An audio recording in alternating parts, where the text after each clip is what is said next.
Seeing as it's 6:30, I will go ahead and call the meeting to order. If I could have everyone please stand for the Pledge of Allegiance. I pledge allegiance to the flag of the United States of America and to the republic for which it stands, one nation, under God, indivisible, with liberty and justice for all. Agenda. Yeah. There are no agenda adjustments at this time. Number 2, consideration of minutes. To approve the minutes of June 21st, 2023 Board of Directors meeting.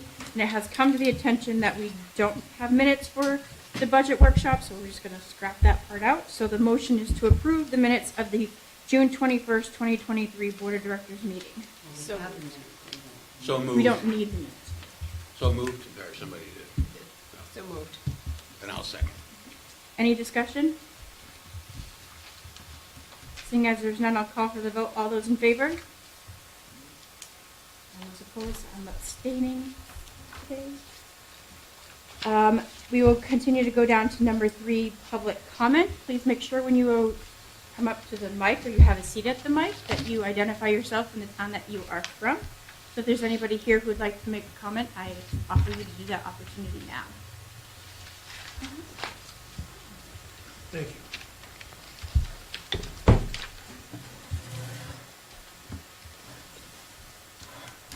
I shouldn't have dropped my clipboard on the table. The sound guy just kind of went in the background. Sorry about that. Hi, my name is Tom Wood. I'm a resident of Litchfield, and I'm here on behalf of myself and no one else. And it's just some observations I would like to share with you. I think that RSU4 is missing some real opportunities. And I can understand how tradition stands and how it works. I serve on the budget committee in the town of Litchfield, and in 9 years, I've had 5 people come to the meeting.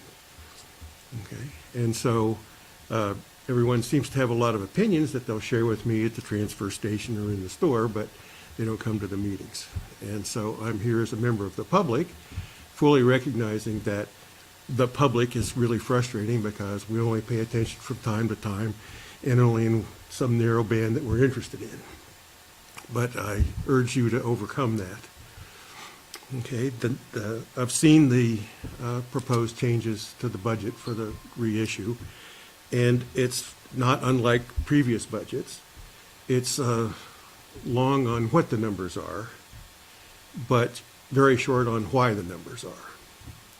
RSU4 has probably one of the most important missions in our communities, the education of our young people and their educational success.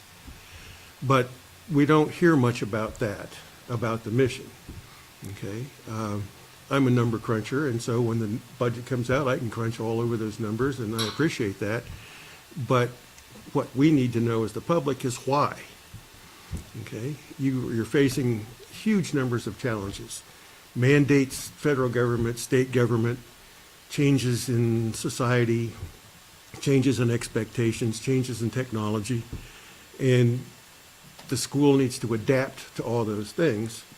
And it's clear from talking with the superintendent and others that RSU4 is very successful in many of those regards. But we don't hear about that very often. And we don't hear much about what the goals and objectives are, or what your internal report card looks like. Are you making progress to achieving those goals and objectives? Do you have any metrics that guide you in that to help you readjust your approach to things or the steps that you're taking? What's the internal self-analysis that guides you in achieving the goals that you have? So I encourage you to share more of that with the public. I think as a member of the public, I think we're educatable, and you're in the education business, so I think you got a leg up in that regard. So I encourage you to share more of the why, the numbers, with us. Okay, tonight's another view at the budget. Okay, I don't have much to say about that. In no small measure because I don't have much knowledge about the why. Okay, it's clearly a good faith effort with the what, but I'm having a hard time discovering what impacts those changes actually have on your programming. And I'm surprised that some things aren't being more vigorously defended. And I don't know why. And so as you move forward, we've got about a month now, 4 weeks or so before the August date. Anything that you can share with the public through any media, through any means, I think will go a long way to help people understand what you're trying to accomplish and how you're trying to accomplish it. The people I talk to are not against public education or RSU4, but they don't understand and they're frustrated with being asked to fund something that they don't really understand. Okay? I have a clear vision of how your lives are so complicated that it could take a year just to get to touch some of the high points, but you've got 4 weeks. So I encourage you to pick the ones that are most important to you and share them with us, the public, so that we can gain a better understanding of why you're trying to get from here to there and what means you're going to use to do that. And also to thank you for your efforts. In the old days, my dad would say it would give me the headache the size of an old Buick, which was giant tail fins and heavy metal. So I encourage you to venture forth, and if you need help from folks, say so. Because I think there is a substantial body of people out there that do support RSU4 and the mission and the students, but they're voting out of some ignorance and unease as to not understanding what's going on. Thank you very much. Thank you, Tom. Anyone else? As there's none, we'll move on. There are no petitions and communications reports. The superintendent's report. So I enjoyed a week's vacation last week, so it was very nice to have the sun come out for a majority of it. And the other news, which Jonathan doesn't have a report today, but Carrie Ricker Playground is starting to take shape. So I think they poured some, you want to give a little, why don't you give a little update on that? Yeah. You hear me? Yep. Yep, so I was over at Carrie Ricker today, stopped in to check in on the contractors, going to take a few pictures. So they have removed all the old elements that we talked about ripping out. They've started installing some of the new ones, pouring the concrete footers. They've ripped the barrier out, and he walked me through every step of the way. So their plan is to be there next week, and then it might trickle into Monday, Tuesday. So well before the start of the school year, we'll have a brand new playground. I want to do a quick shout out to Vicki here at Central. She made an awesome design for a brand new playground sign that came with the new playground. It was kind of an afterthought that the salesman had said, hey, by the way, you get a new sign with this. Let's get something special with RSU4 on it. So she came up with a great design. We have an awesome plan for it. Benches, trash cans, swing set, a wheelchair ramp to get onto the playground. So it's all coming together, and by August 1, you'll see a brand new playground there. So super excited. Stay tuned. I'll put NJ on the spot as well. You've been very, very busy working on updating things at the high school and middle school. Do you want to give your update? Just a real quick one. Just a quick update on the high school is through E-Rate, we were able to update our wireless network at the high school. Very important. They use Chromebooks, so the best bandwidth we can give them, the better for those devices. So we started the project before the 4th of July break. We were missing some different kind of brackets because there's different ceilings depending on the location. So we actually got those brackets in and finished up that installation yesterday. So that's a really cool thing. And in the middle school, we're hard at working on the schedule. So that's always good. Yeah. Thank you. Thank you. So you can see a lot gets done as we close and start the school year. A lot of work is being done this summer in different departments. And as the business office closes for 1 year, they start a new year. So lots still going on. Thank you, Katie.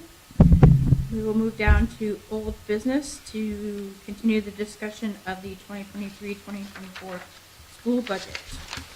Yep, so, Sam, you're going to pass out did you make copies of the presentation? No, okay. So, that's all right. And Jay, can you, all right, we're going to team. So,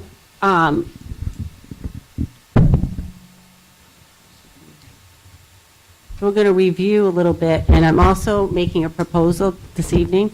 So this was a lot of discussion today and yesterday around the concern on the medical support at the buildings. So in a lot of discussion, talking about the use of LPNs. So can you go to the next slide? Okay. So this is where you were. Okay, thank you.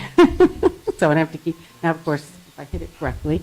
So this is where we are with the reductions that you agreed to last time, which is we looked at that workers' comp came in, and so we can make adjustments there. With the new fuel bid contract, we were able to reduce there. Then equipment lines, we were able to purchase using FY23 funds to help with that.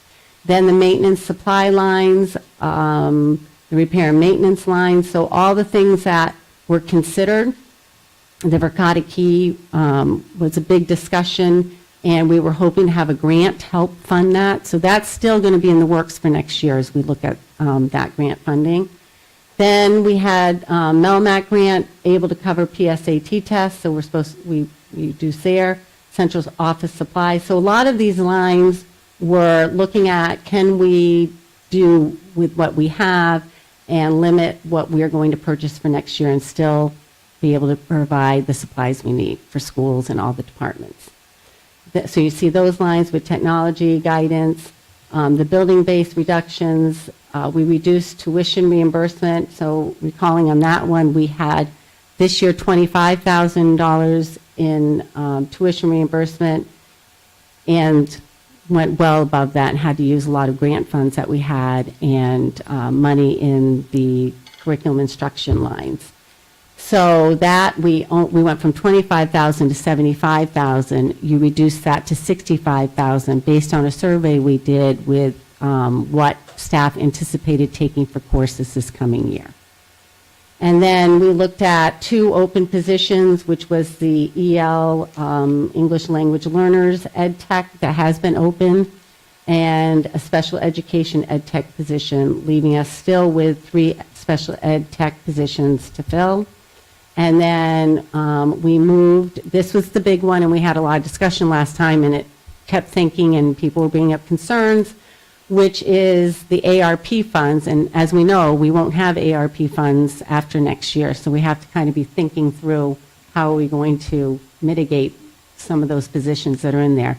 So we looked at not funding a nurse position in ARP and moving the technology, hardware, software into the grant, back in. It had been in there. We tried to get into the general fund, and so we're kind of doing a swap with that. So that's where we are right now. So moving, and it's me who's moving it, right? Is it the big button? Yeah. Okay, thank you. So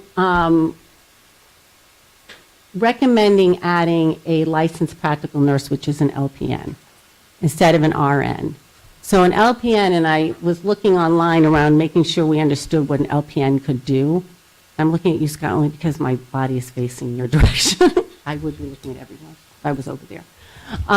So looking at on the Board of Nursing State of Maine, the LPN can do data collection, can participate in the development of a health plan, it can implement aspects of care, it can maintain client safety, participating in evaluation care, and assign tasks to qualified others. So then you look at what can they do, and number 2 is really basic patient care under the supervision. So we would still have 2 nurses at the elementary level, and then we would have an LPN, so that the 3 positions would cover the needs of Sabatis Primary, Libby Tozier, and Carrie Ricker.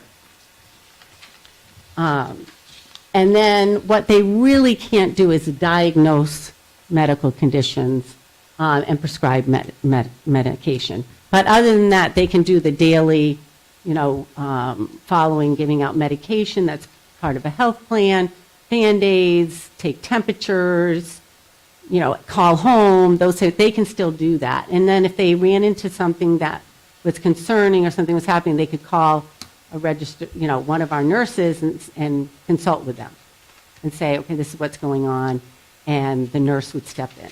So there's layers, and other school departments have LPNs. I believe we had one at one point. We did. Yeah. Yeah. Okay. Right. So this is a way to still cover medical needs, but the cost is much more doable. So the cost, we're estimating around $45,000. That was based on another school department who shared that their hourly wage for an LPN is $24. And then based on, we would either do it on 7 hours or 7.5 hours. It would be the school days plus workshops. So we've calculated approximately. We don't have to be at $24 an hour. We can look at that. And what we're proposing to do is in the repair and maintenance line, you had left $36,000. So in the original reduction list, we had identified a certain number of repair lines that Jonathan looked through, looking at those patterns, what could he do with what is there, depending on how costs come in, what bid comes in for different things, lots of factors in there. And so he's going to have to be watching those lines very carefully around what's our top priority within maintenance repair. And then, as we go through the year, if there's savings somewhere or something we didn't do, he can keep looking at those priorities that he had in those lines. So that $36,000 would move from cost center 9 into cost center 5 to create the LPN position. So then we would use the tuition line in cost center 5 to offset the LPN.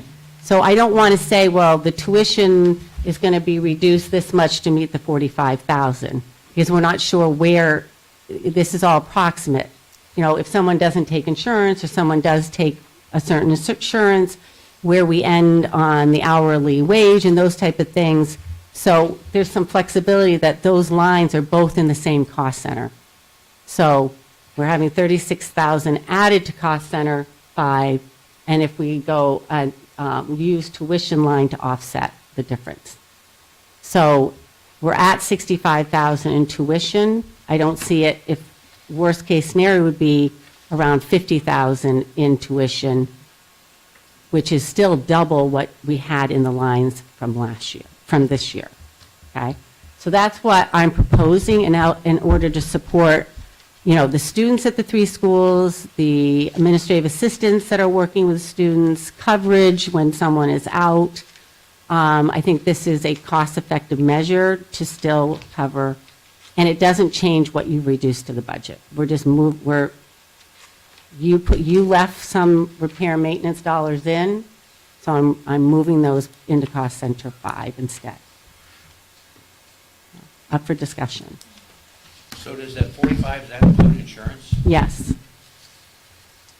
That includes insurance. Yeah, because they're only school-time employees. Correct. They're not full year. Yeah, That's they're not- right. They're not year-round. Correct. So it's based on a single coverage. Katie, does that put a nurse at every school? It would put a medical, the LPN, yes, it would have coverage at every school, yes. And LPNs can monitor things like if we have students that have diabetes and need that constant level of care, or no? The Well, only thing, yeah, so. go ahead. Yeah, because Yes. Okay. this is Jill's So- forte. Still no. The only thing that they can't do is diagnose. So when yes, so nurses can. So if you call into a doctor's office and you're telling them about your rash, Yes. they can tell you what type of rash it is, send the note off to the doctor does a prescription, and then you're done. An LPN or an MA cannot do that part of it, but they can administer meds under a doctor's note. If it's in a plan, they can do any of that. Just like your secretaries. Your secretaries right now aren't medical professionals, but they're trained to give out those. So in trying to find a more cost-effective way, I even said we should go with an MA, because she's going to be a whole lot cheaper than an LPN. Because an MA underneath an RN can do the same exact thing. So they can do everything but diagnose. But even a nurse shouldn't really be doing that either. They should be like, okay, well, this is what I think. Go to your doctor. They can't prescribe anything to you anyway. So whose professional license is supervising? Will it be one of the school nurses? Yes, yeah. We would have one, like our school nurses in our policy, they train the unauthorized. Yes. So they would be working with the LPN on what are the health plans, Okay. training them where they need, going over protocols and so forth. But then they're on their own because they know what their, clientele is. And then they can work as a team. They may say, you know what, I need to be here at this building. The nurse would oversee those medical plans to make sure, but the LPN would have input into those.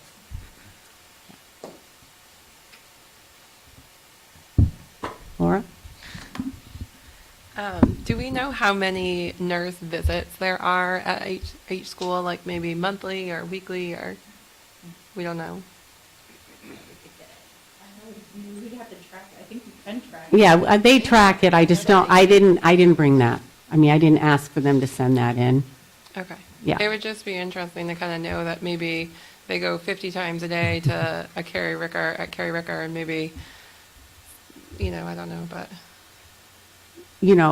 If a nurse is there and they need care, they send a nurse. If the nurse isn't there, the teacher's going to do more of the triage.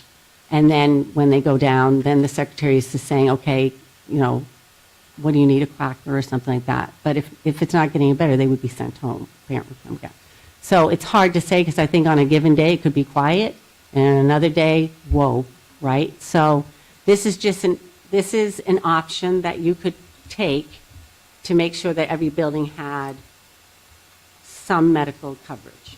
And there's how many, can you remind me again, how many grades at Libby Tozier? Because now we're not sharing, but we were thinking of sharing between Libby Tozier and Carrie Ricker, right? Yeah, So Carrie Ricker has 2 grades and Libby Tozier has, everybody has 2 grades. okay. The nurses met after our meeting, and I see Nanette coming in right now. So the nurses met, and they did an excellent job really thinking through how to best serve.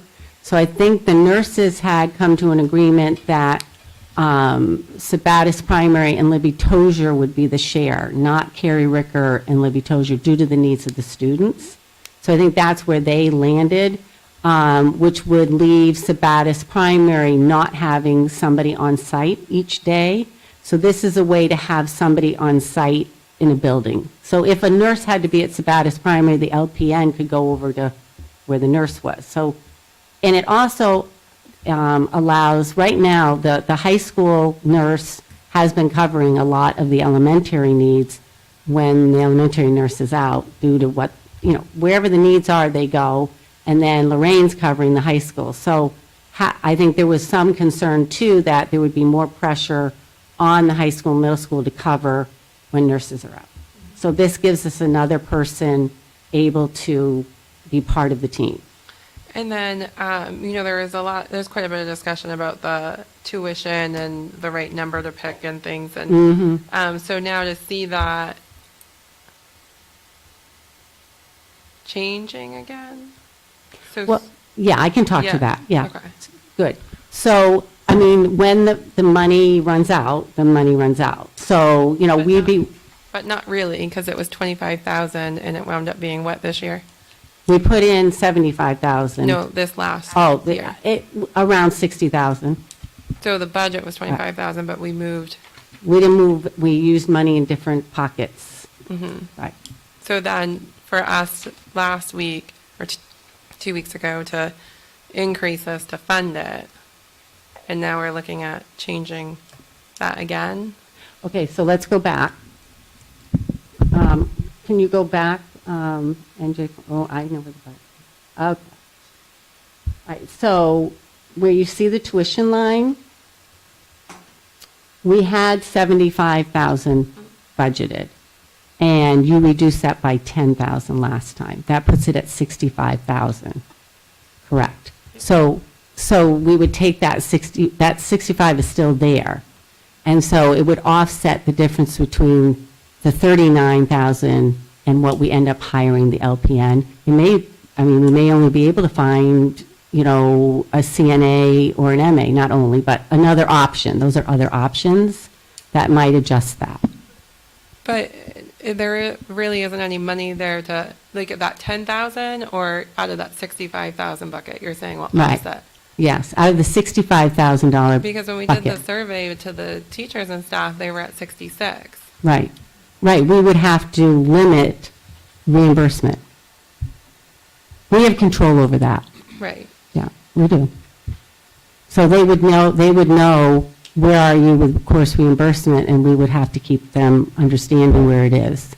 But When we they didn't have to have a limit wait it list. last year, because it was 25,000, it went up to. So we had 25,000, and then in order to honor people, we looked at other buckets, like Title II was one area. We looked at PD money that was in some lines, so we used it to try to meet that need. I think some of the money too is for conditional licensing Yeah. also.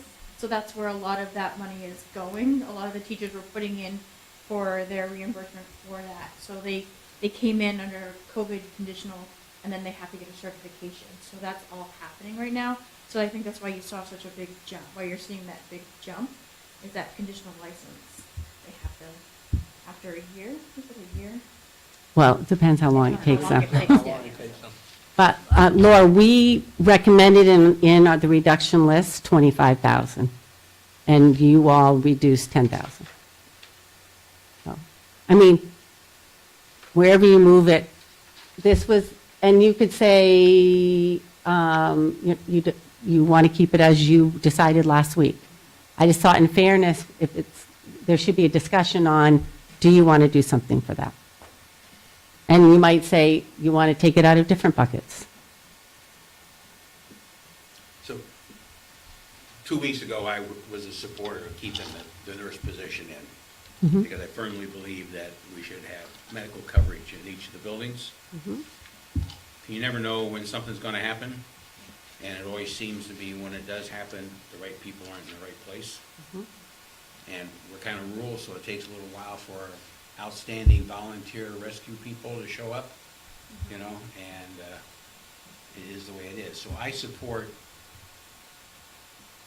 having someone in there. I was just doing a quick look, so I apologize for being online during some of the discussion, but LPNs in Maine, according to Indeed, are running between $22 and $44 an hour. You know, some are higher than that in some of the key places in Maine where everything is much higher. But, so, just, you know, running $24 an hour, I don't know that we can get an LPN for that. Not sure we're gonna get one that has single coverage. You know, you're looking for a unique individual who doesn't wanna work year-round, Right. who's gonna have a job so they can't have another job. So it might be a lesser, person with lesser qualifications, but still qualifications sufficient enough to provide the level of support that we need in the building. So Right. whatever that is, and wherever, as with any budget, and we know that you've done money at the end of the year, Robbie? Yeah. So with any budget, we have them in cost centers, that's our goal, that's where we intend to spend them, but when, you know, the shoe hits the road, you gotta move the money from one place to another to go and cover your expenses. We just can't go over Right. in total, and we can't move more than 10%. So there are some limits on what we can do, but, so I support your proposal to add a medical qualified individual into the school.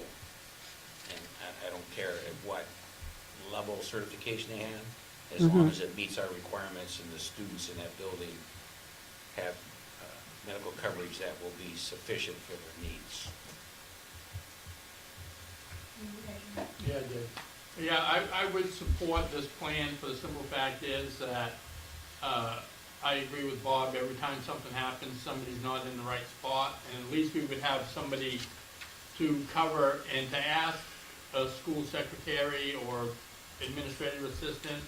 They're busy enough, and I know from working in an elementary school, pre-K to 6, that the nurse can have anywhere from 15 to 40 cases a day. And especially with younger kids, I think that's where the need is the most. So, yeah, I would support this, and as much as I don't like the idea of taking that out of the maintenance line, because I think that's an important line too. I think having a medical professional in every school is probably more important at this time. So I would support that plan.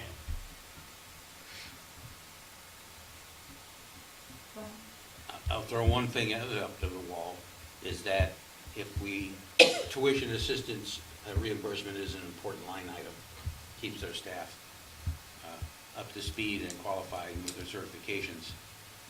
So we made an honest effort to go and show good faith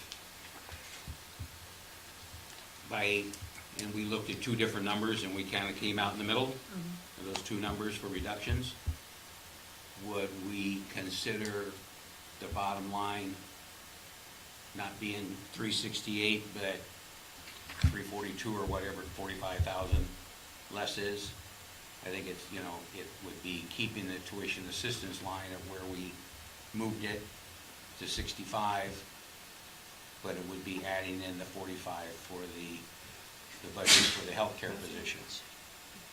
Personally, I think that's still a good faith move on our part, to justify the increase up so that we could have a healthcare provider in each school. And we just get that out, so when we publish new numbers, we would certainly want to explain that the reason went here is because there's been a lot of discussion and we felt that we needed to have medical personnel in each of the buildings for the safety of our students. So just to throw it out, Yeah. I know it messes all your numbers up over there on all your warrants. Well, no, we were prepared to have to do a recess if we had to, but, I mean, we did look at the other things that you put in. One was the uniforms. You kept the uniforms. So we tried to think of the things farthest from even though repairs and maintenance are very need your buildings to be good, okay? So, you had that. You have 13,620 something from the high school that you kept in, because there was some equipment for the high school. So there were other areas. So when we were weighing out, do we take it from uniforms, the high school, the tuition? Do we take it from the repair? Trying to get there as close as we could to the 45. That's so that the mindset. We were kind of looking at where you went, where you were going, and then you're right. The other option is you add it back in. So there are different choices. Can I ask some questions? So by putting this medical professional in the budget, is it still ARP funds, or will it be in the regular budget? It would be in the general fund. So then we don't have to worry about doing this over again next year, and ensuring that every building has the medical professionals that they need so our students can access school in a safe way, which I think aligns with what our mission is. And I like the fact that it's not grant funded, because I think that's going to be something we're going to have to tackle.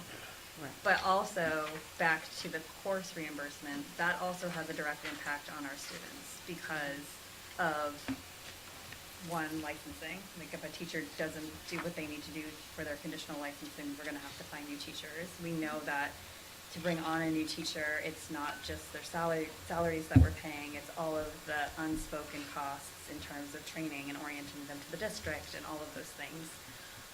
And then also the trickle down to our students, because when our teachers have higher education, their practice becomes better. And we know that through the evaluations that our principals and other building administrators share with us.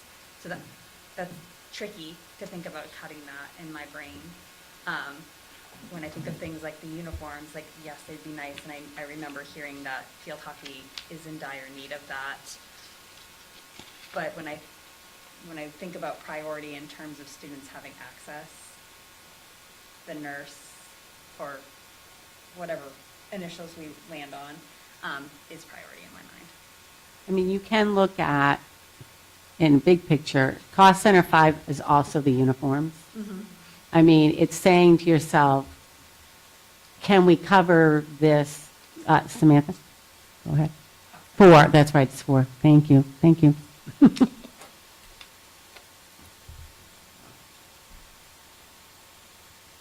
else for discussion?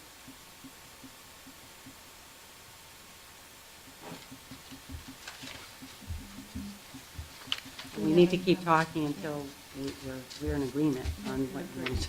Katie, when was the last time that you surveyed staff on what they needed for courses? We did it this year, this spring. And it was around 65-ish, 65, 70. So, you know, when we were talking about what are the reductions, yes, tuition is important in having folks and so forth, no doubt about it. And I think we would just work hard to prioritize and what do people need? Can somebody move off, you know, instead of taking the course this spring, could you take it in the summer for the following year? You know, we'd have to start a wait list of who's came in after that. And Kathy can go into the Title II bucket again if she had to. So I think that's why we felt there was some flexibility there. It wasn't like we were reducing it all the way back down again. We still would have probably 55,000 in there, which is double what you had in it the year before, which you use. There's no doubt about that. So yes, we did take a survey of what people thought they were going to be taking. Because I know some people have left, so Right. it could be they were on that list as well. But We don't to know. prioritize and have those people who need those courses first. Right, yeah. I We would would agree have to with that. work with the association and stuff, so forth on, okay, you know, this is going to be our lenses. Okay, And then keeping a data sheet on who's requested, what have we approved, so forth. I would agree with that then. I wasn't present. No, but you agree? Oh, with the 40, oh, yes, I With agree the- Okay. with the proposal, yes. Douglas? I think I'm in the same boat. I agree with having the nurse. I guess I kind of like the idea more of trying to take it out of the total amount that we had already kind of figured before, as opposed to trying to change around some of these cost centers that it seems like a lot of effort went into to reach for a total last time, you know, that kind of thing. I feel like I mean, off the surface, it seems like a 36,000 hit to maintenance and repair would be a big hit to me without actually going back through all the weeds of breaking that down. So it kind of, if I remember right, we kind of went a little above what our kind of target goal was for a reduction last time we met. So if we're going at like 40 something. So I guess I don't, it seems like as far as the nurse, yes. As far as how to fund it, I guess I'm on the maybe side. I don't know if that helps. I mean, I can put up the original list, because in the repair and maintenance, we had things in there like the window, I think there was window fixing. Do you want to read what was under your list there, Jonathan? You have it? One of us can pull it up. I don't have the exact list that we talked about, but I do know that it was slip, trip, fall, pothole repair. It was reducing the number, not necessarily eliminating, but reducing the number of windows at Sabatis Primary being fixed, which we all talked about being a safety and security and building hardness concern. Some dead tree removal, things like that. I mean, in any case with maintenance, repair and maintenance lines, you have to have some buffer for the unknown. And when we reduce a maintenance and repair line by any short, any amount whatsoever, you're tightening the gap on, covering those unexpected repairs and maintenances. So I do my best to try to focus on the important costs throughout the year, and then hopefully we have some buffer for the unknown.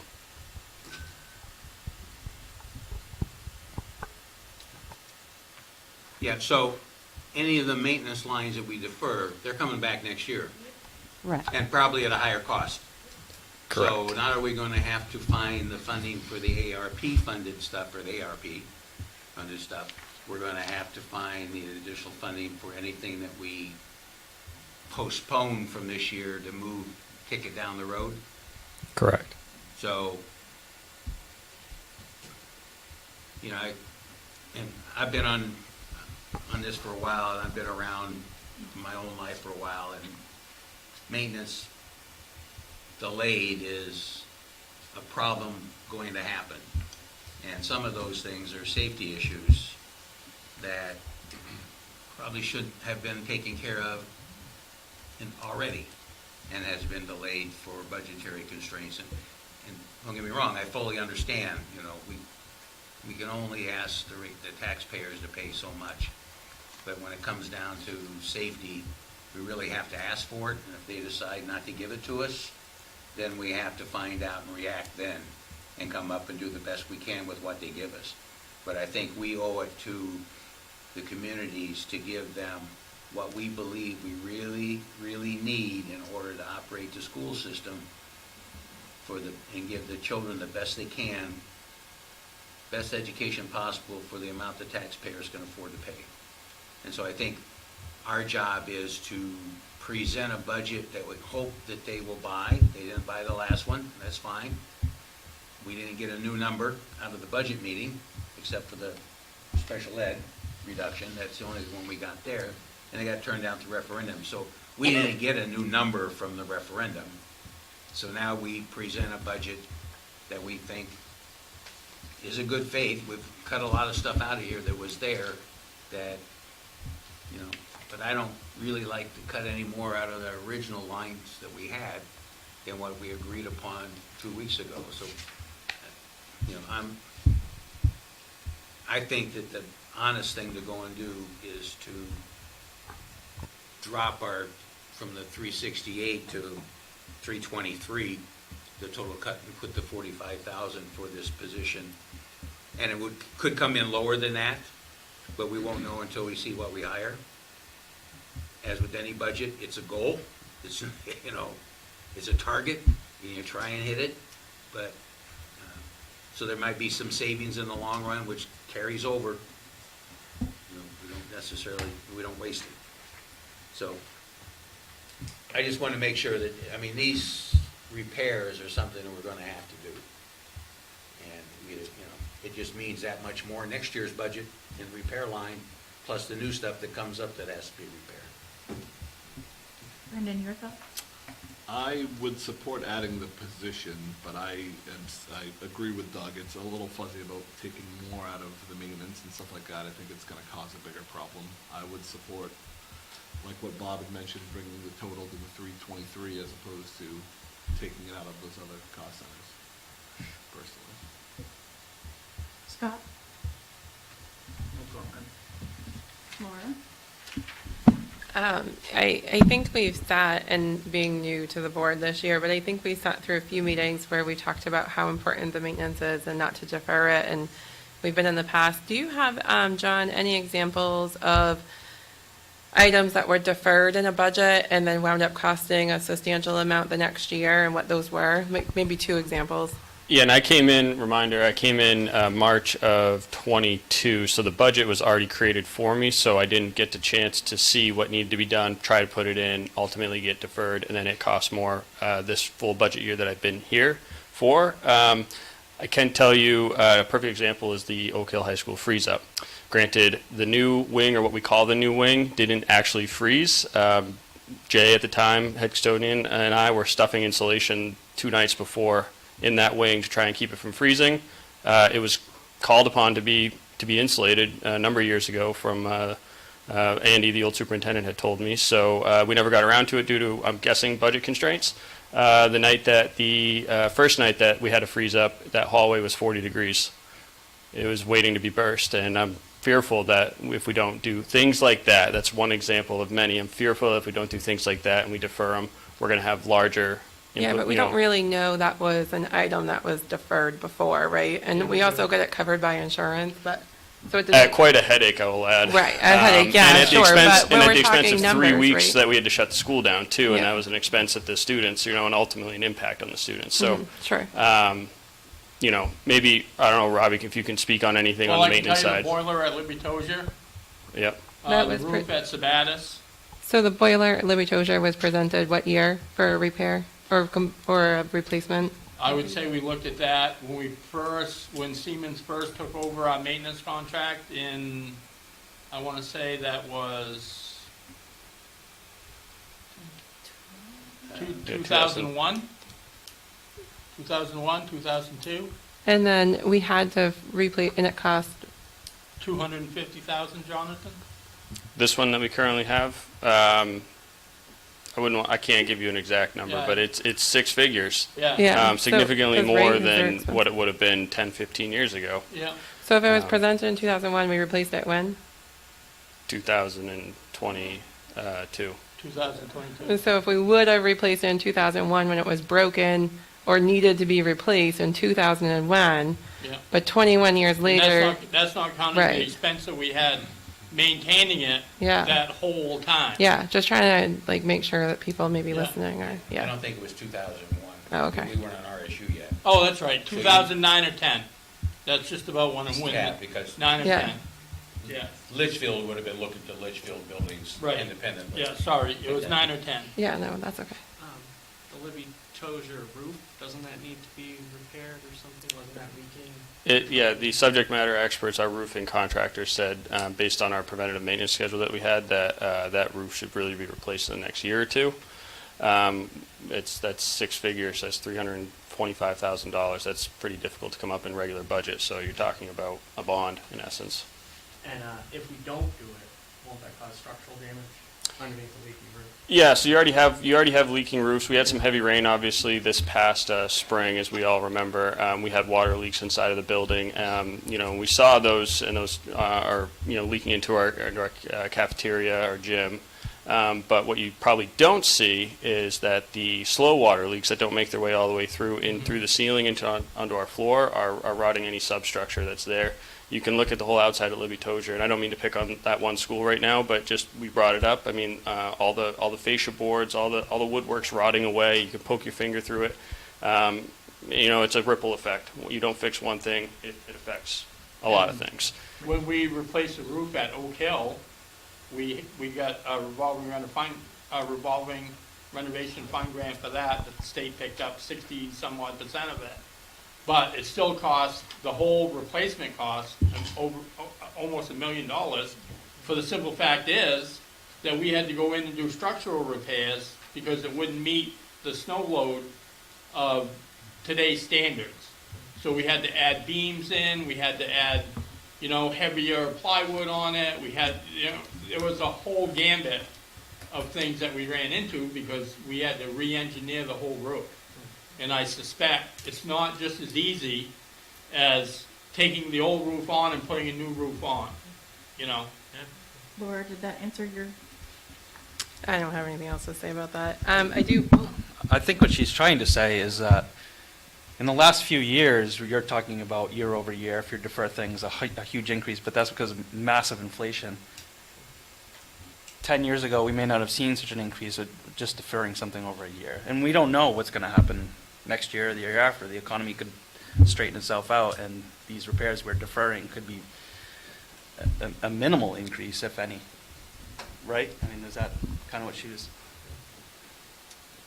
the other thing I had is that I'm just a little, I support anything that benefits our students for a better education in whatever way, shape, and form that is. I also just have trouble sitting here and it's like, well, we don't know how many we get, and is it needed just because we have an RN currently and we want to replace that with some way, shape, or form. I think it's a great opportunity to discuss something like that.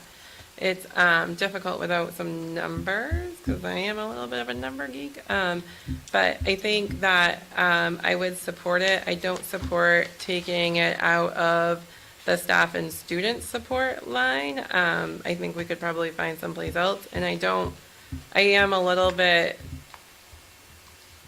I think it was discussed quite a bit about the tuition line staying what it was to support teachers in that position, but I think there's probably maybe a different cost center it could come from, because I'm not in support of changing that 368 to a lesser number. Laura, I found a number, and I don't remember what school it was from, but it was reported out to us at our last meeting of 19,000 office visits for one of our nurses and 971 students sent home. I think it was the middle school. Nanette, you're here. Do you want to share how many visits? The middle school nurse. You're going to need to come to the mic. I know. Sorry. This one? Yeah, because they do a report in, yeah. The middle school nurse, I think her all-time daily record was about 85 students. I saw on a busy day anywhere from 35 to 40 students. I'm at Spadus Primary. I can't tell you what the other schools are. I can tell you the cumulative, the 16,000 is cumulative. I saw throughout the course of the year. And with our new charting system, anyone that's disenrolled during the year, I can't go back and look at, but I saw almost 4,000 students this year alone. I sent 170 students home. I had no emergency calls to my school. I can't say that that didn't happen at other schools. I know it did. But so it's assessing on the fly, because you do not know what's going to come through the door or what door you need to go through to go assess a student. It's just based upon your years of experience in being in the business, the school years.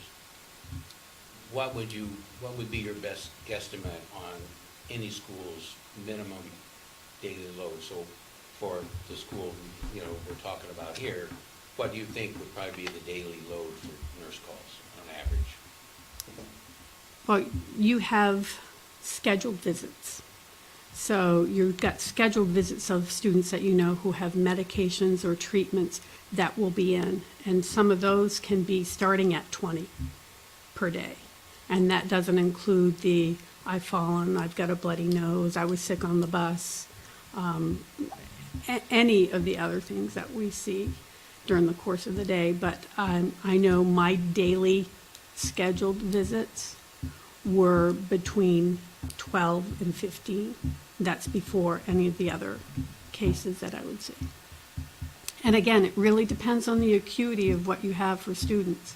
We have some students that have some high acuity needs, and they will take 3-4 visits a day. Those range depending on what their needs are at that time, the time frame. Thank you. I know you're in one school, but do you have any guess as to which school might have the most visits on average? Well, the high school and the middle school have approximately 400 students each. The other 3 schools have 170-ish Yeah. students. And honestly, it could depend on the time of year and what's going on. A rash of strep throat, a rash of ear infections, or the flu could really spike your number of visits, which increases the number of cases, kids that you send home.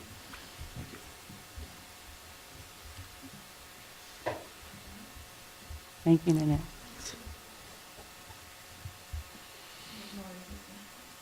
So we're all over the place on how we're paying for this. So I don't know if you want to Scott? Sorry, I was out of town last week, but could you tell me, cost center 7, what the increase is, the 20,060.49? Like just broad, the bulk of the Are you saying 7? cost center is down $911? Well, I'm Or are you showing looking at, fiscal year are you looking at this? 2023 versus the proposal shows 20,060.49. this is where we are. Yeah, I'm looking at the expenditures. The expenditures. Keep going? Okay. So you're talking about from FY '20, okay, so you are. FY '23, that's salary, benefits. Those are the major increases there. And then, we reduce in that cost center principal, office of principal, which you saw in the reduction list. So the 20,000 is benefits, salary majority is what's causing that $20,000 increase. That's all your school administrators, Yeah. yeah, Which is a contractual increase. correct. And the clerical, right, they have, the administrative assistants are in there for the buildings, PD, supplies for the office, those type of things for the principal. So let's unpack that a little bit. For people that don't understand Mhm. what school principals do and why they are so vital, can you talk a little bit about that? Because I think that in this room, we all have that common knowledge, but that seems to be a line item that people are like, oh my gosh, like, why are principals being paid so much? Like, can't we just have two principals? Like, can we unpack that a little bit so people understand the amount of, not that I'm not asking the principals to do that, but like, can you just give I was like, going to say, they would be the ones probably well, best if to they speak want about to. it. I'm not asking you to defend, like, I'm not asking to defend your position, but I just don't think people understand the amount of work that it takes to be a school principal and like all of the pieces that go into it. It's not just kind of this romantic view of what we have from our childhood of like, oh, my principal greeted me at the door and said hello. Like, it's so much more. And just like the high level of education that these professionals have, and they do their jobs so well. I just think it would be important for the public to understand, because that's one that I keep hearing over and over again. Okay, is about sharing principals, doing, About, yeah, like why are our principal line, like why do we have so many building administrators? What do they actually do? I hear that as well, especially when we only have 2 grades in a school, and they're like, well, if one principal can manage 4 grades, why do we need one at 2, 2, and 2? Especially some people with like the pre-KK level, which I don't know because I don't, yeah. So they're like, do we need a principal at this and an assistant principal and the guidance and all these things? I'm like, yeah, we do. But Well, I mean, to go with that, there's a governor of New York and there's a governor of Maine. The governor of New York governs so many more people than the governor of Maine, but Maine has its own governor, right? To kind of put it in perspective with the principal. right. So I would say the principal every day has a schedule of what they hope to accomplish, and that goes out the window in about 10 minutes. But I mean, their ultimate goal is increasing the student achievement and the learning that's going on, and looking at that relationship and those social emotional learning. And the first thing you see is them out in the halls greeting students to get a sense of where is everybody. Checking in with staff, because they also come in with how are they doing and are they ready for the day. So it's the first is just setting the tone for the school day. Are all the classes covered? I mean, you spend the first 45 minutes making sure there's a teacher in every classroom, right? And when there isn't, then it's now who's going to be in that classroom. So that's juggling just managerial stuff. Is every student covered? Everything. And then there's phone calls with parents concerned. I just sent my child in, but I forgot the lunch. So those get divvied into the office, and then the principal might have to be involved with something that happened the day before. Student got home and said something happened but never shared it with anyone. So now it's an investigation. My child was bullied. Okay, so now the day is investigating that and making sure laws are followed and policies are followed. And then the day starts, and the hope is to go and do an observation of a teacher if you can, because they are assigned to make sure all the teachers are evaluating things are going well, and walking in the classrooms and checking on that. Having teacher meetings about students, how are they doing, what are their grades, checking on truancy, students that haven't been in school, making plans with those, doing student assistant teams that they oversee, IEP meetings that they attend to make sure our special ed students' plans are being met, and so. That's a lot of their job too, is Right. attending the IEP Oh, yeah. meetings. If you ever talk to a principal in the lower level, I don't know so much about the high school level, but your lower levels, do you ever try to call a majority of the time they're in an IEP meeting because they are there as their support. They are there as the secretary of the meeting. They are the runner of the meeting. So they're not just there to sit and waste their time. They're actually productive in the meetings. And oh wait, now there's a leak in the building. Right, there's a leak in the building, there's a stranger on the grounds, there's, there's a bus accident down the road, there's, something, the freezer has frozen, isn't working. So it just, all day long, it's really managing to make sure that what goes on in the classroom keeps going strong, and they want to be visible. They want to be working on professional development plans. They're trying to address teachers that may need support, and trying to do that. Trying to make sure there's accountability on expectations, so that when we say we're going to do something, we're doing it. And so that takes a lot of work and time. And then, at the lunch, if there isn't coverage for recess duty or thing, they need to jump in to anything that's needed.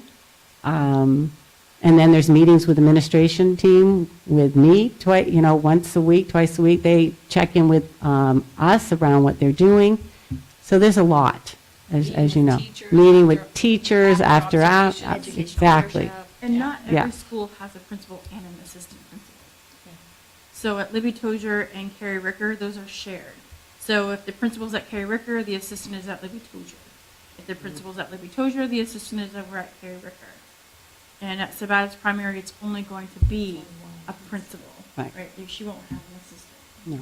So, and then the assistants that are up at the middle school also have other things. There's the intervention with behaviors and other things like that. So it's not just they're there as a figure. And is it only principals in this line item? Assistant is. No, the assistants are there. Assistants in there too. Yeah. So how many people does this encompass? I think that's what people are asking too, out in the community. Right. So you have at the elementary level, you have your two principals and an assistant principal. Then at the middle school, you have the middle school principal, because the other two positions are in the grant. Then at the high school, you have the high school principal, and you have the high school assistant principal. Then you have the office secretaries, so they each have one of those, so that's 5. That's also in there.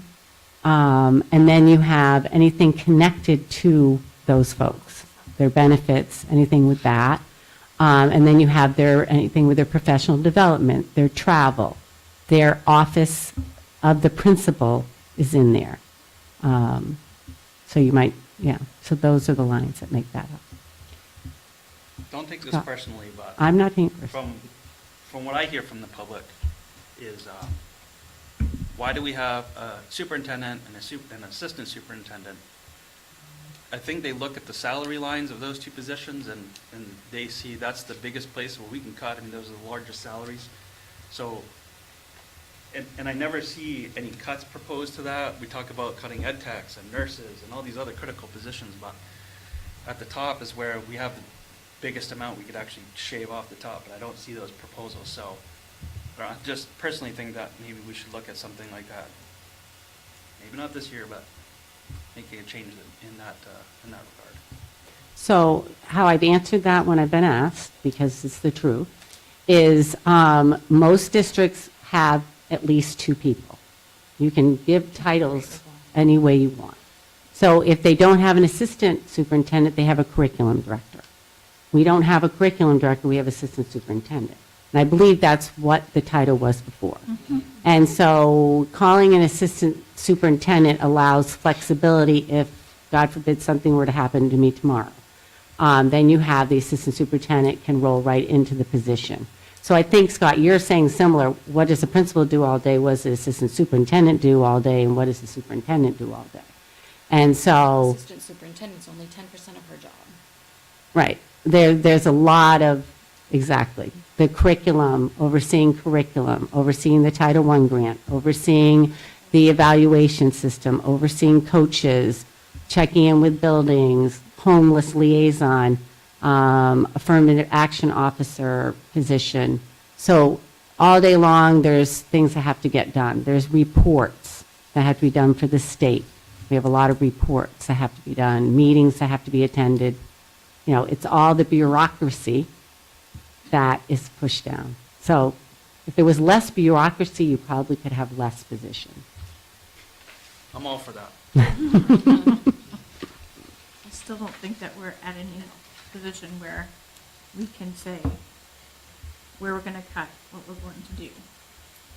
I was not here last week or the week before, so my input is, So the thought, No. the way that we got to this number, if we're gonna back up and we can do like the 2-second version instead of the 5 hours or however many hours it took. So we were presented with a priority list that was put together from the administrative team, Katie and Kathy, and there was priority. So there was priority 1, we're in green, priority 2, we're in yellow, and priority 3, I think we're in red, and they were prioritized based on the impact that they had on the students in serving our mission. So as a board, we looked at them and said, okay, there's kind of this line that goes from 1s and 2s and not touching, I think we didn't touch a couple of 2s and a 3 if I remember correctly. And that's kind of how we got to this number. So it took a lot of thought, it took a lot of discussion. We went back and forth on a few things, but kind of ultimately, because we kind of came in with a very different number.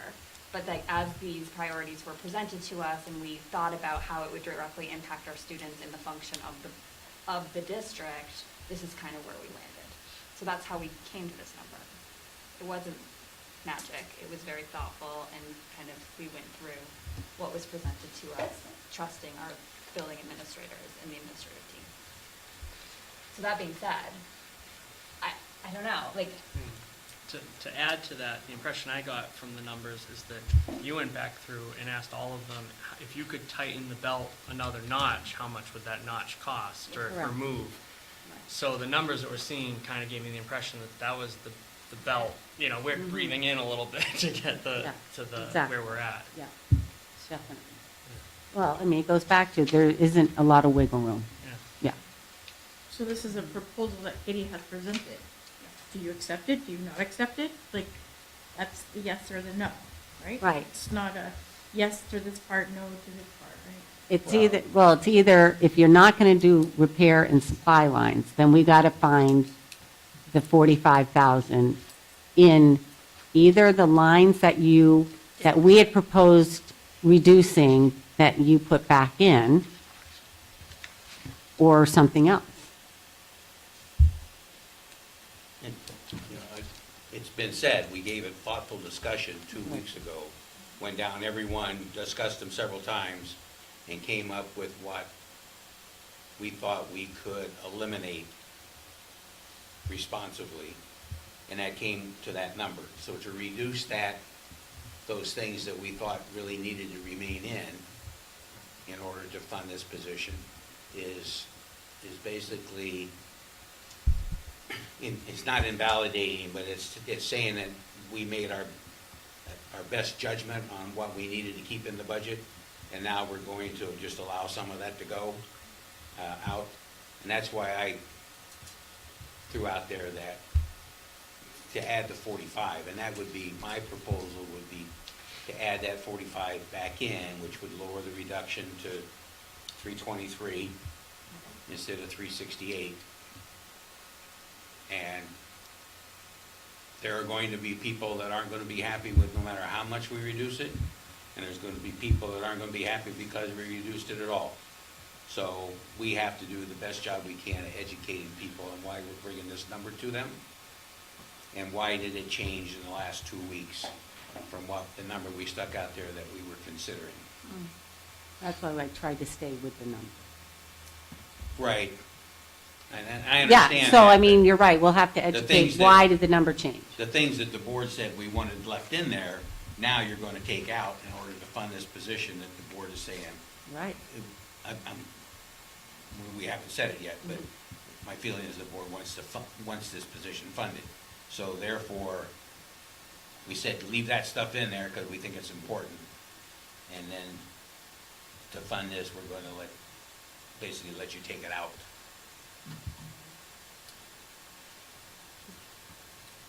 So Katie, the ed tech positions that have not been filled, has that been, have those been filled yet? I think one has. So is there a possibility I that think those, Amy filled one. because there are three, correct? Is there a possibility that, Did we fill one of the three? I know there was discussion. Yeah, we're in the process of doing it. Yes. I thought we were, three? no, one of the three, One of the three. correct. Is it possible that that money might pay for the nurse or no? Well, I think we're, Oh, that, talk about tightening belt, yes. We're, but it's possible those won't all three be. correct, that is a possibility. But we shouldn't bank on that because No. we need them. We need Correct. those We do need them. To meet the needs of kids. Yes, we're hoping to fill them. Yeah. We need to fill them.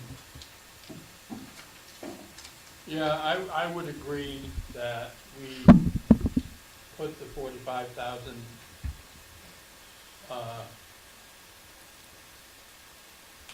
back into the budget and fund it without changing the maintenance line and those other things, and explain to people why we're doing it, because it's in the best interest of the students.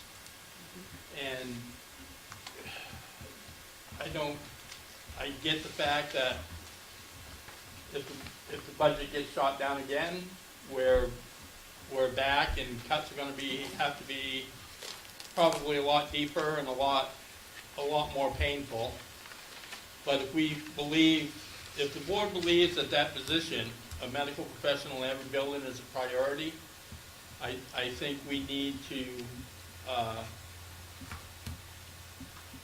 change the reduction back, add it back into the budget and leave the other stuff alone. And if the budget gets shot down, we'll have to cut some other things and keep that in the budget anyway. Would you like to see the tax impact of your 368 reduction, or no? Wait on that. Well, you have it in front of you. I mean, honestly, to Robbie's point, we came up with these numbers intentionally, and now we're seeing that there's a need for the additional staff person. I think it just makes sense to add it back into it. That's where I'm at. So I'm going to go with a thumbs up, thumbs down for consensus. All those that have the consensus of bringing in the 45 and leaving the maintenance and all that in the budget. So bringing down your original cost. Yes, thumbs up. Those that are opposing it, those are abstaining from it. Laura and Scott, you have no. I would just like to see it come from someplace else. Well, where? School administration.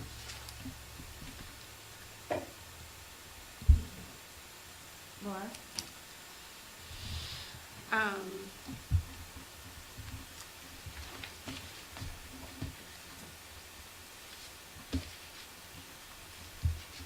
I just don't want you to feel like I'm not Yeah, hearing no, you. So. I hear Because the you. consensus is to add the 45 back in.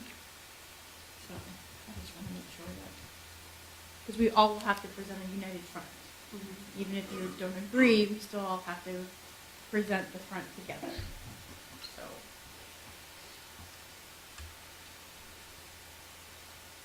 So you want an answer from me? Here we go. I would love to. Because Because you I said will no, say no. and you didn't answer them all. So. Yeah, so no. Thank you. So it looks like adding the 45 in as majority. That's not going to take a lot of time because it Yeah. goes into one cost center. Right. Yeah. So while Sam is working on that, I think we move that agenda item. Well, you know the new total. You can approve the new total. 323, 758, 26. Well, no, the total budget. Yeah, that's what I'm saying. Oh, you are? Well, 20 the no. reduction, isn't that the way, oh, you want the budget amount? Yeah, we've got to right? add it. Okay, I'm sorry. That's all right. Reduction. You want us to motion to table? No, I've got to get to my right page.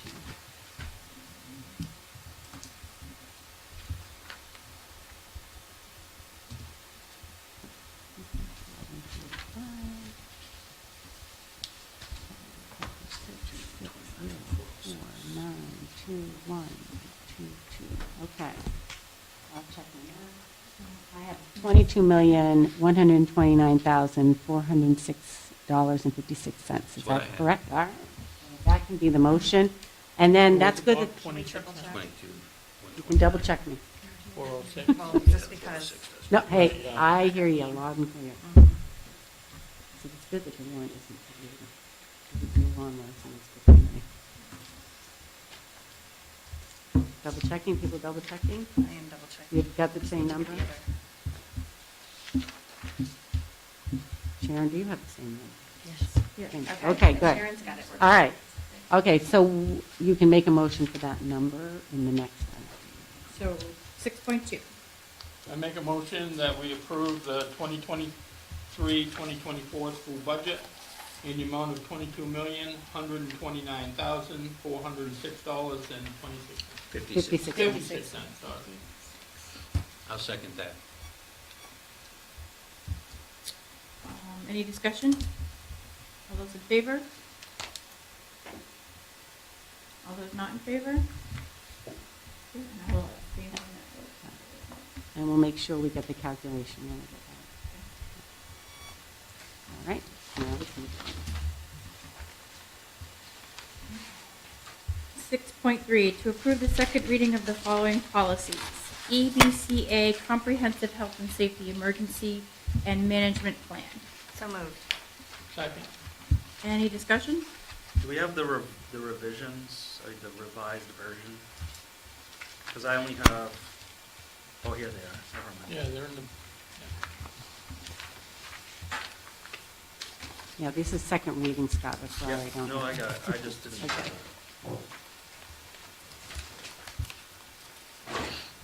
Any discussion?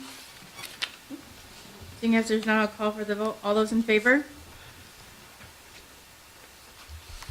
All those not in favor? All those abstaining? KDA Public Information Program. So moved. second. Any discussion? I'm not a fan of this sentence that says, "All communications with public shall appropriately respect the confidentiality of students and staff." I mean, what if it's a positive communication? Are you not able to mention a staff or student name?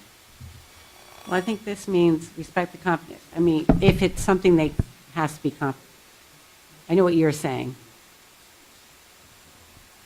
It just doesn't. We have to follow our other, It's not specific enough for me. That's all.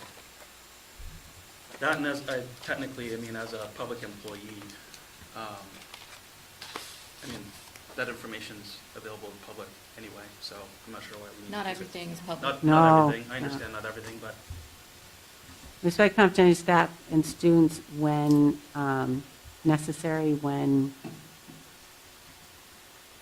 I don't know. if it's not a personnel issue, then I mean, these have been vetted by attorney, so I know. Drummond, what's? Well, I think No, appropriately it's respect at MSMA. means that you're following the law, Right. right? So like if it's a protective, Statutory. Correct. statutory, Right. like you have to Yeah. follow those. Yeah, we do. So I don't think that by adding as needed changes that Right. personally. Mhm. Any other discussion? Seeing none, I'll call for the vote. All those in favor? All those not in favor? I will abstain. KI, visitors to the school. So moved. Second, Any discussion? so this was the one that we wanted to identify which Mhm. school, what we meant by schools, and that is added into Part B. Yeah. No discussion, I'll call for the vote. All those in favor? All those not in favor? Abstain? All right, we will move down to new business. 7.1, to elect Jolene Terry as the art teacher at Gary Ricker School for the 2023-2024 school year as recommended by the superintendent of schools. So moved. Second. Is she here today with us? Mona? Or have a seat? Hi. Hi, thank you for having me. Welcome to the district. Thank you. Do you want to ask a question? Did your mentors let you know ahead of time that you're going to be asked what brought you to RSU4? Yes. Good. So you're prepared. I don't know about prepared, but when I was first asked this question during the interview process, I had responded that I had looked at the RSU4 website. I specifically went on Carrie Ricker and looked through that. The thing that drew me in the most was the communication that was available to parents, whether it was just bus schedules changing, early releases, snow days, special events that were taking place in the school. I felt that there was a strong online presence and it was very family oriented. So that drew me first and foremost. Also, there was a quote, I think it was a couple years old, but it was a Maya Angelou quote about not just surviving, but thriving. So I think after we've gone through a couple years with COVID in our school systems and having to take everything that came with that, I felt that this was a great way for me to combine my passion for art as well as my background in education. And about the third time I found someone's suggestion that I apply in my inbox, I decided that I was going to go for it. So, yeah. You're welcome. Thank you. All those in favor? All right, thank you. Congratulations. Thank you. Congratulations. Thank you. I look forward to working with you. Probably congratulations to us. Yes. To our students. Oh, thank you. To elect Cherie Poole as the assistant principal at Carrie Ricker Libby Tozier Schools for the 2023-2024 school year as recommended by the superintendent of schools. So moved. Second. All right, Cherie, come on up. Hi, I'm Cherie Poole. I'm so lucky to be here in RSU4, and I'm very impressed you said my name was Cherie. I was frosted before I got here. Oh my God. So yes, very nice to meet you. I'm very happy to be here in RSU4. I've had most of my career in Lewiston. I actually, 22 years ago, worked with Katie as one of my first principals over at Sherwood Heights Elementary School. So that was neat to see her be superintendent in this district. I've also worked with Principal Dustin Miles in Lewiston and have a very good relationship with him. I have a strong background in education. I have my master's in teaching and learning. I've taught all the grade levels, K through 6, and love them all. I'm very interested to be part of 2 schools, having a pre-K and K and a 3 and 4. I find that to be very intriguing, and I'm looking forward to that. I'm nationally board certified in literacy and have my admin certification through DUOE as well. And I'm very student-centered, and I know that this district, I've heard from many people, is also student-centered, which is evident just being part of these conversations. And I'm really looking forward to being part of those initiatives and welcoming RSU4 into my family as well. So thank you. All those in favor? Welcome to Carrie Ricker the teacher. Thank you very much. Thank you. 7.3, to approve a football co-op with St. Dominic Academy. So moved.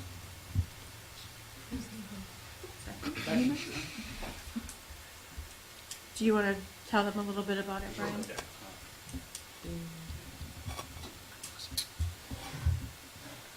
Good evening, everyone. Just some updates. So St. Dom's reached out about a week or 2 ago asking to join our football co-op. It's really a great opportunity. Our numbers are kind of getting lower and lower. So I'm sure, as you know, football in the state of Maine is on the verge of going 8-man to 11-man. So by having those extra numbers, it's only going to help our program grow. Talking budgets and that issue, the 2 students from St. Dom's actually live in our district. So their families already pay taxes. And St. Dom's has also offered to help offset some funding for reconditioning helmets and things like that. So, we're We're getting 2 additional athletes as of right now, potential some funding that comes with it. And there are already some of our own athletes who have gone through our rec program and grew up playing rec football in our district. So, Great. All those in favor? Thank you. So we have to take a short recess while we get everything ready. Because I want you to see the numbers before we vote. Court stands in recess.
The motion, now you go this motion is this You have to flick the motion lights. is this. Don't sign that. I was told to tell you. So nothing is This different? motion Don't write on it. approves the warrant, all the validation paperwork you're about to sign. Okay? Don't write on this. All the warrant. Okay. You're gonna have to sign Ballot. it, so don't write on it. I'll do what I want. All right, so I'd like to go down to 7.4. I move that the vote entitled "Vote to Call and Approve the Warrants of the Budget Meeting and the Budget Validation Referendum, and to authorize the notice of amounts adopted be approved in form presented to this meeting, and that a copy of said vote be included with the meetings of this meeting." Do you all need me to read through the warrant itself? No. No. Thank you. Can I get a motion? So moved. Second. Any discussion? All those in favor? All those not in favor? Okay, thank you.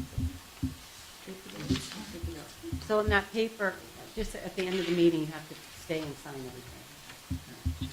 We have a Every lot of copy. things to I feel sign. like you looked at me. Don't leave, Laura, I'm watching. No. There are no committee reports, so we'll move down to any board comments. No? Oh, one, sorry. Just thanking Mr. Wood for coming in, and I was thinking about that earlier as I do a ton of project management of, kind of highlighting and achieving those goals because everyone in our district works so hard to help educate our kids in all shapes and forms, and everyone's in a very different space. So I just appreciate kind of him coming in and highlighting that, and I encourage, those things to get out there because it just helps in so many ways to say like, oh yeah, look at all these things improving, because it's hard too, I know very much, like when you live in an environment and you make those improvements all the time, it's hard sometimes to even recognize those, but sometimes those improvements are a much bigger deal to other people that don't see it. They don't have kids in the district, they don't maybe have a Facebook, and those creative ways that information gets out is just really important because everyone is working so hard. So, thank you. Yeah, I understand what Tom is saying, and I think compared to what we've done since I've been on the board, information getting out to the public is like 100-fold. I mean, our meetings are video linked. I mean, they're on YouTube. They can go back and watch them whenever they want. We've had public meetings. 5 people show up. And I get the fact that information is important. But without the drive to find it, I think we can put out as much information as we want, as we've seen. And if people don't want to pick it up, that's the disconnect. And if people, and Bob has said it before, the perception if you think everything is going all right in the schools, you don't come to the meetings, you don't watch the videos, and then boom, something happens, the budget gets cut, the budget gets raised, your taxes are going up, programs, you know what I mean? So people see little glimpses and pieces of what we do. And I would love to have 150 people in this meeting every time or on the link. And I've looked at past meetings and you can see how many people have seen them. 8 people see them, 10 people see them, And I feel without either some type of controversy or some type of impact to the community, it's hard to get people involved. And it's like that in any organization. Whether you're with the rec club, right? Whether you're with the boosters, whether you're in scouts, it seems to be the same people participating and energized to move it forward a lot. We do a lot of good things in this RSU. I mean, we graduate kids that go on to prestigious colleges every year, very successful. And we still get the comments at the budget meeting that our kids can't meet reading levels. you know, and things like that that you always have to defend. And I think without the drive to look, this is what we get. And that's sad, it really is. Because without participation, 9 people sitting around this board are spending, you know, 5,000 taxpayers' money. And it shouldn't be that way. So I think that segues into what my comment was going to be. The next meeting on July 27th, which is at the high school, is the public budget meeting. I'd love to see people come out. I think that's a great time to really have your voice be heard around what, I think we've done our best effort at this point. We've made informed decisions. We've looked at this with a fine-tooth comb and really tried to present a number that would have the least amount of impact on the functioning of our RSU, particularly for our students. So I just hope that, I know we're off in terms of our schedule because the first referendum failed, so now we're asking people to come out in the middle of summer. This is the time to come out. So I hope that people do that. So I will also let you all know that that public meeting is on a Thursday, not a Wednesday, just so that you are very well aware. We usually meet on Wednesdays. This is a Thursday. So without any objection, I will declare the meeting adjourned at 8:08. And our meeting next week, or the next